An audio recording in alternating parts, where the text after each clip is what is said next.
Olá, boa noite. O UXTV Notícias está no ar. Acompanhe os destaques da edição desta sexta-feira 13. É sexta-feira 13. Para a matemática, a interpretação do número passa longe da superstição. Já o 13 de maio é uma data histórica para o Brasil. Veja agora no UXTV Notícias. Há 123 anos, o dia 13 de maio ficou marcado como uma importante data para a história do Brasil. O dia da abolição da escravatura. Foi quando a princesa Isabel sancionou a Lei Áurea, que aboliu oficialmente o trabalho escravo no Brasil. No Brasil, o regime de escravidão vigorou desde os primeiros anos, logo após o descobrimento até o dia 13 de maio de 1888. Os negros eram transportados nos porões dos navios negreiros. Em função das péssimas condições deste meio de transporte, muitos morreram durante a viagem. Após desembarcarem no Brasil, eram comprados como mercadorias por fazendeiros e senhores de engenho, que os tratavam de forma cruel. A escravidão permaneceu por mais de 300 anos. Então, o que a gente observa é que, a partir de 1850, mas muito mais, a partir de 1870, a gente já vê uma preocupação, né, dos senhores de escravos em como resolver esse aspecto, né, ou seja, em prorrogar essa escravidão no Brasil. Tanto é que de 1850 até 1888 pouco se fez, né, para realmente se adequar a uma política de término, de fim, né, dessa escravidão. A professora de História analisa esta data como um momento de refletir sobre o processo de abolição, já que o Brasil foi a última nação da América a acabar com a escravidão. Mesmo que haja toda essa consciência, né, da questão da discriminação e do racismo no Brasil, ele ainda é muito presente, ele aparece nas estatísticas do Estado, né? Existe diferenças de salário, né?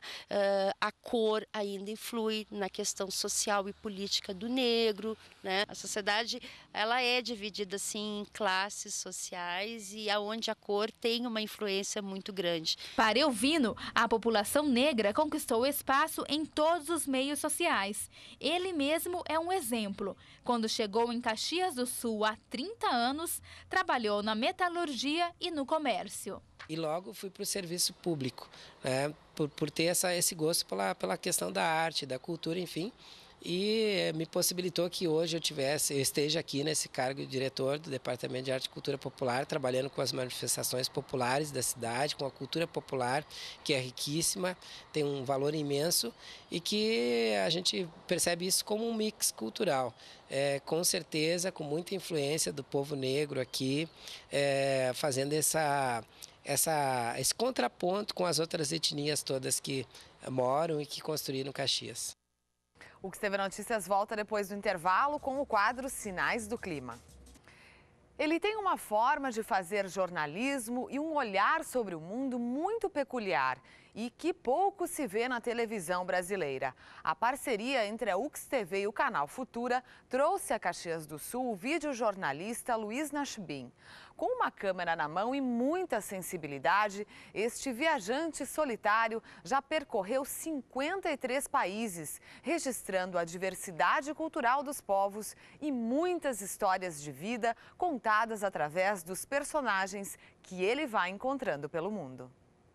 O estúdio da UXTV virou cenário de um grande encontro onde estudantes de comunicação da UX, professores e profissionais da área puderam olhar para o jornalismo sob novas perspectivas. O jornalista Luiz Nachbin falou sobre suas experiências de vida e sobre a maneira inovadora que encontrou de trabalhar a comunicação. Eu já vi várias televisões no Brasil tentarem implementar o videojornalismo como linguagem. Videojornalismo é o que eu faço, né? Você sai sozinho com uma câmera, a equipe, entre aspas, de uma pessoa só. Já vi várias emissoras tentarem implementar esse modo de produção, mas de uma hora para outra. Então, fulano leva jeito para gravar, então dê uma câmera na mão dele que ele vai sair. Não vai. Um ou outro caso vai dar certo, a maioria não. E aí se queixa muito que o formato não traz imagens de qualidade.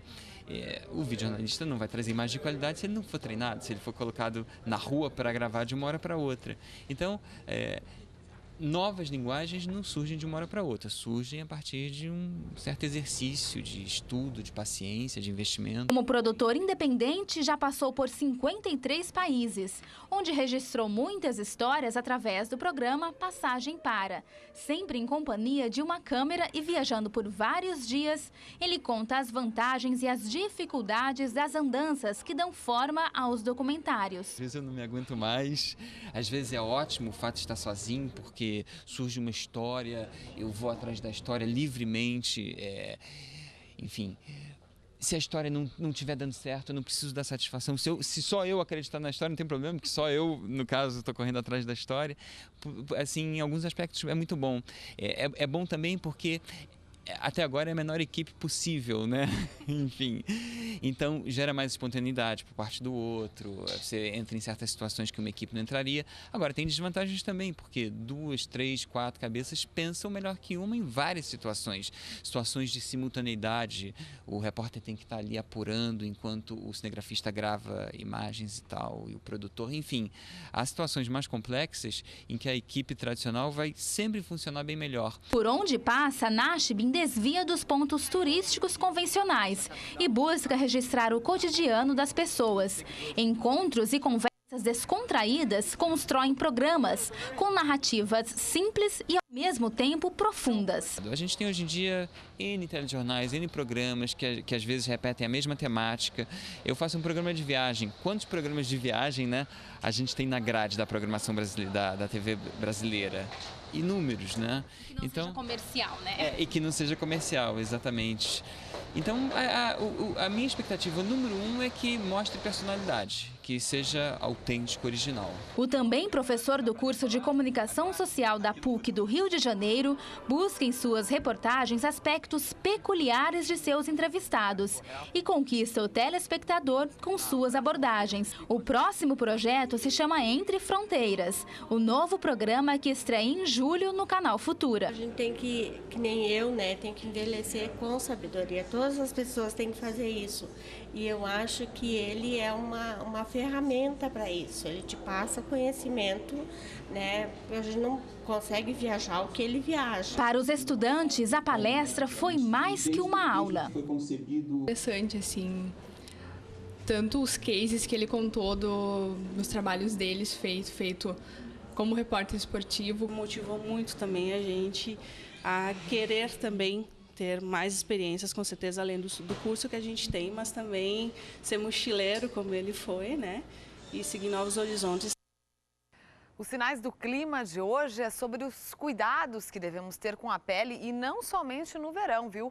Mas sim nas estações mais frias do ano.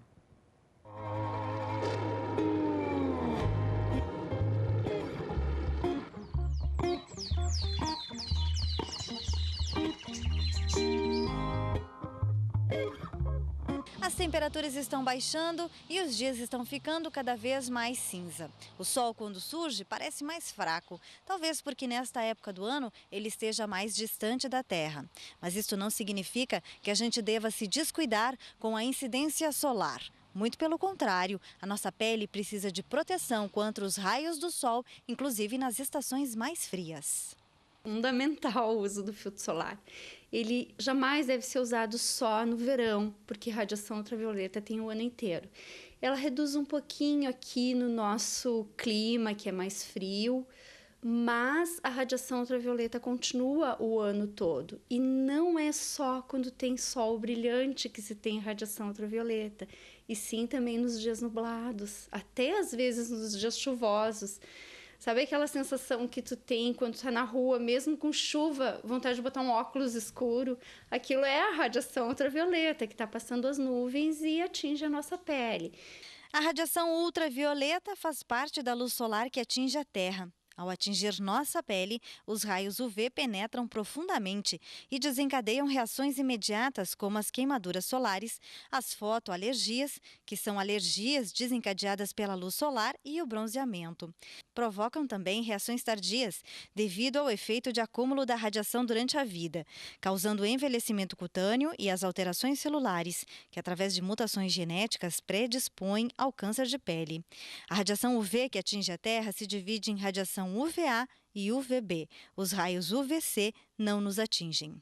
A radiação UVA, que é aquele sol que ocorre desde que o sol nasce até o sol se pôr, que a gente tinha como sol bom, não é tão bom assim, porque é o sol que mais envelhece a pele, porque o comprimento de onda penetra mais na pele e atinge as camadas mais profundas da pele, onde tem as fibras de colágeno e elastina que dão a sustentação para o tecido. Atinge a derme, né? A radiação UVB, que é aquele sol do meio-dia, né? Em torno do meio-dia, que a gente diz, depois das 10 da manhã, antes das 3 da tarde, que é o sol mais agressivo em relação ao câncer de pele, não atinge tanta profundidade na pele. Ele fica mais na superfície, causando eritema, causando com mais facilidade as queimaduras solares, e também provocando alterações nas células, que os dois, na verdade, hoje em dia se sabe que provocam também. A radiação UVA não é mais considerada tão boazinha, provocam alterações no DNA celular, é bem uma alteração a nível de célula, que pode provocar o câncer de pele. Então, vai alterando o DNA celular, vai causando atipias, células atípicas que vão se transformando e caminhando para um câncer de pele. O fator de proteção solar é o índice que determina o tempo em que a gente pode ficar exposto ao sol sem deixar a pele vermelha. Por isso é fundamental que você encontre um fator de acordo com a cor da sua pele. E para isso é bom consultar um dermatologista. E agora, depois destas dicas de proteção solar, vamos ficar sabendo como é que fica o tempo para este fim de semana.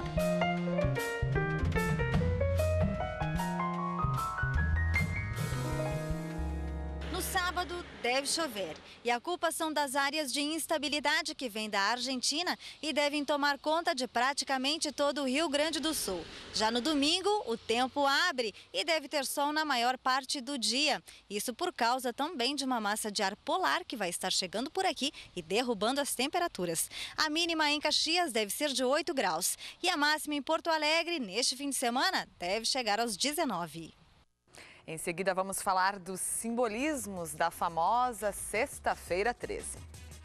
Sexta-feira 13, uma data que no olhar cinematográfico ficou marcada por uma história de terror.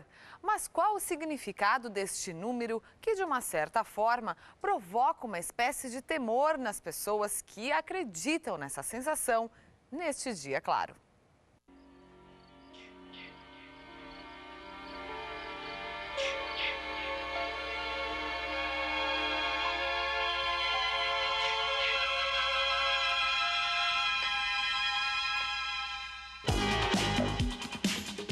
Jason, serial killer de uma das franquias mais badaladas de Hollywood da década de 80, nasceu em uma sexta-feira 13. E é neste dia que ele retorna para o acampamento Crystal Lake para punir quem quer que esteja em seu caminho. O cinema é um dos exemplos que contribuiu para popularizar as superstições que cercam o número 13. Hoje é sexta-feira 13 e, segundo a cultura popular, é um dia para se ter cautela. Dizem que o 13 é um número de azar, mas será que as pessoas acreditam mesmo nisso? Gosto do número 13, né? Diz que é o número da sorte, né? Um número normal pra mim, assim. É o número de sorte. Acho que isso tá na cabeça de cada um. Sabe que as pessoas até levam muito a sério isso, mas não tem superstição nenhuma. Número 13 é um número muito bacana.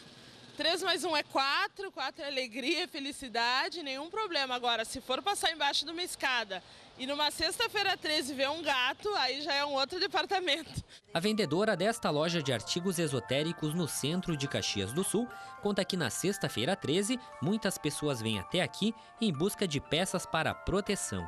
Elas procuram amuletos de proteção como figas, ferraduras, o pé de coelho, É o olho grego, que é um olho de proteção. Proteção que Valmor dispensa. Ele é proprietário de um bar no centro da cidade, que carrega o 13 no nome. Para mim, o número 13 é uma coisa muito significativa, porque eu tenho esse bar aqui há mais de 30 anos, entendeu? O bar tem mais de 40, então é uma coisa assim que não tem por que ter dado errado, entendeu? Está dando muito certo e a gente está muito contente com esse número aí. O número 13, ele vem após o 12.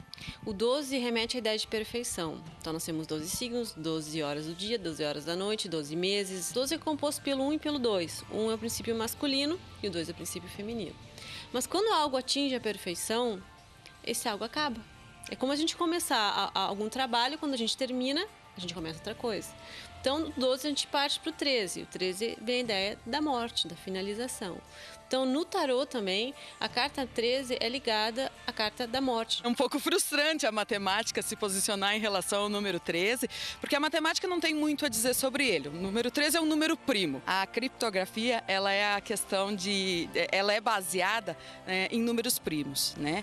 E através dela a gente consegue a segurança de dados, né? Então, para a nossa segurança dos nossos dados bancários, pessoais, existem os números primos, existe o número 13 e nós devemos uma parcela dessa segurança a ele. Tu te permitir nesse dia algo mágico, eu acho que tu não precisa ter medo do dia 13.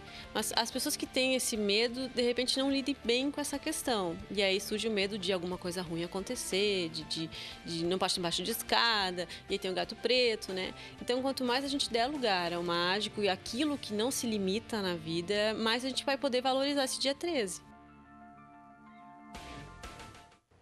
No fundo é muita superstição e a gente não precisa ter medo não da sexta-feira 13. O UX TV Notícias fica por aqui. Uma boa noite para você, um bom final de semana e até segunda-feira.